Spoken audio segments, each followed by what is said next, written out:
a different type of difficult for our guys. I really thought Army played well. I thought their goalie played well. And there wasn't a lot of free ice out there, a lot of open ice. And, you know, honestly, I mean, we had an opportunity to get angry with our team because we wanted to be playing better. We talked with them about it and said, hey, this is on them, and they did. They stayed with it. They were positive. You know, the conversations on the bench were about finding a way, and they did. I'm really happy for Whiff. I'm happy that as a senior, right, and you're into the home stretch of a career, and really happy for him. Just how big is it to, Perry, get a win, any win, to kind of break the schneid a little bit? You haven't had a win since Thanksgiving. Doesn't matter how you get it, as long as you get it, right? Yeah, I mean, the margin of difference across college hockey is very, very small.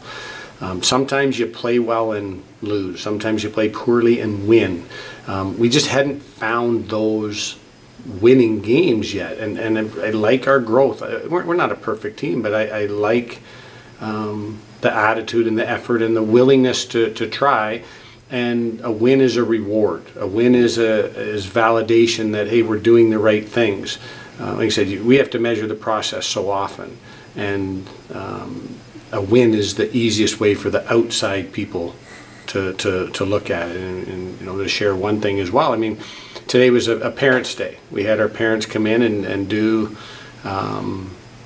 everything with our guys, from pre-game scout to review of the game last night. They were in the locker room, and when the music came on, they were dancing with the players. I mean, this win reverberates from the players through the families and the RPI community, and it feels good.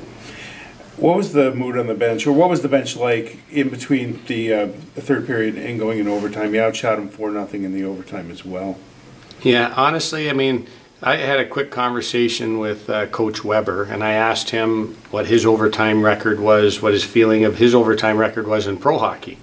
And he said, well, we get an ice cut, we play 3-on-3, we do different things. And he said, too many games to remember. And I said, he asked me back, and I said, I can remember a year when we didn't lose any overtime games. And at that point, we had already made a decision that it was going to be up to the players. So we didn't say much other than let's play our game. And Hazy looked at me, and when he realized I was in a conversation with Chuck about nothing that mattered to them, I heard him talking with some of the other guys, and then they started to get a little bit pumped up, and then they went out and played. Coach, you guys had a power play, your third one, with about 6.5 minutes left. You couldn't get that tying goal. A lot of teams could maybe fold a little bit or feel a little bit sorry for themselves. What was the kind of feel after that power play was over? You ended up pulling Linden, I think, with 2.5 left. Yeah. And you guys have had some 6-on-5 success this year, even last weekend. I think that factored into how you guys were kind of mentally prepared to go into that situation? Well, there's two parts to that. Yeah. 6-on-5, the technical part, we've practiced. We're aware of what you need to do. We did it. You still need guys to make plays. You still need some bounces. But we had good ice coverage, which allowed Whiff to bang that in the open side. We had guys keep it in, and we knew what to do. The mindset is something that our group has grown the most in the last 3 weeks, since Christmas, is keeping an even keel. Tonight, we were sliding. We were, we had to make some changes, an injury in the game to bear, put Tommy Grant in an awkward spot on that power play. We were sliding. We could have let that game go and say, oh, well, that was a tipping point.